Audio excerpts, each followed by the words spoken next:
Hemm bżonn li nifhmu tbatija vera li għaddej minn n-nies fit-silenzju tagħhom bl-aħħar ċifri juru li qed jiżdied id-distak bejn dawk li qed jiżdiedilhom il-qlieħ u dawk li qelgħu ftit flus. Dan il-kejl jurik li qed ngħixu f'soċjetà li qed issir inġusta u li qed jinħoloq faqar ġdid.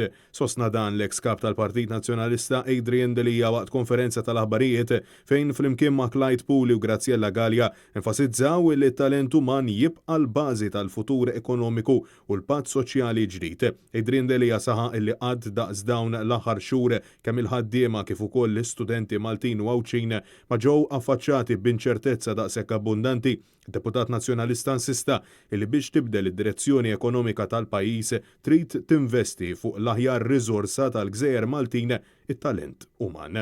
It-talent trid tidentifikah tarfu, imma biex tisfruttah trid tedukah.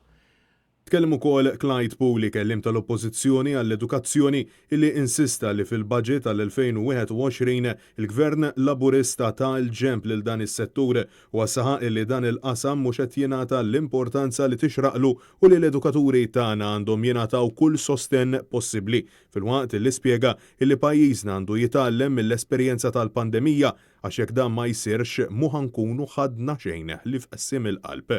Aħna qegħdin ngħidu ċarutont.